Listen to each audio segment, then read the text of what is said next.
Let's see how to set up a mobile phone as a wireless web camera for live streaming on YouTube, Twitch, Skype, whatever have you. I'm taking you to my screen now, we'll do that. So you're going to start with IP camera adapter. I'll put a link in the description. We start on our PC, so I'm downloading this straight onto my PC so I can get this ready before I go into the mobile phone store and app store and get the app. So I've been trying to do this for a while. There's loads of tutorials online. Some are outdated, some talk about NDI drivers and all sorts. That didn't work for me.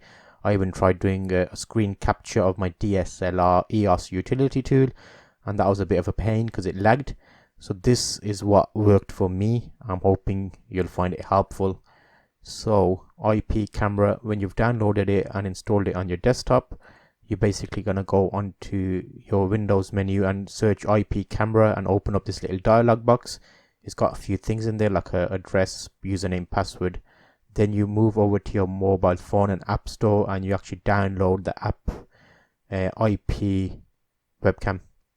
That's what it looks like. I've already installed it. Straightforward install. Open it and then you'll get a screen with like loads of settings on.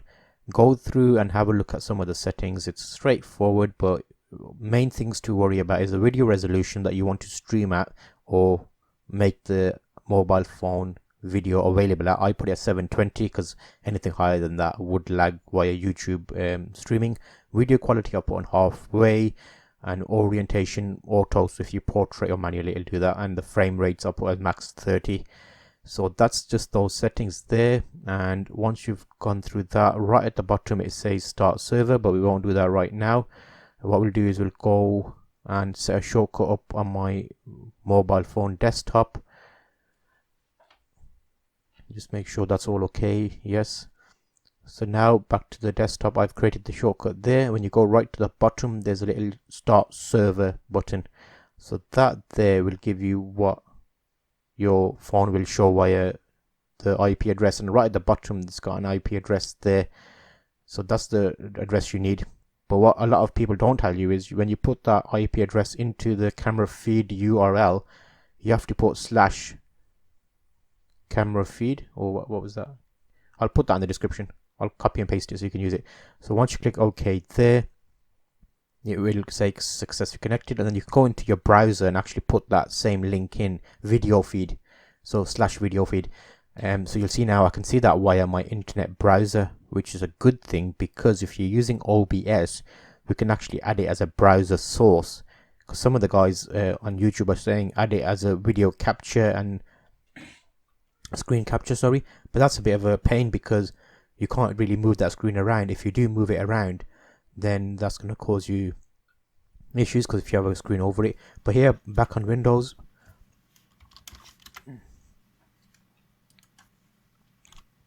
basically open up the menu,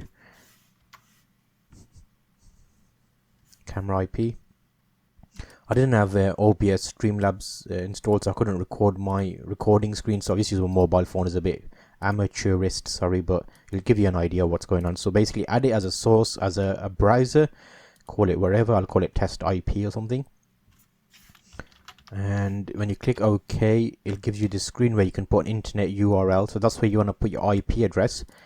You can change the resolution here to 1280 by 720, and then just make sure that it's shut off when it's not on that screen, so you can use that camera on multiple scenes.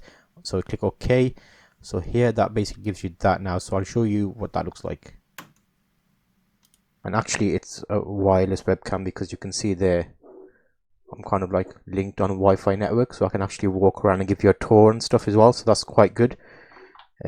So yes, I think this will come in handy because what I'm planning to do is, you'll see that's my starting screen. That's my main screen. So I'm looking just over here. I've got a chat screen. This is going to be for live stream, and news segment, a whole screen, which plays a bit of music. Live desktop, so you can actually see me doing stuff. A dual cam set up there like that, and I'll put another one with a single because I'm going to set. If you found this useful, make sure to subscribe and check out some of my live stream videos because I will be doing dual camera videos, so it'll give you an idea of how this performs via like a live actual event happening.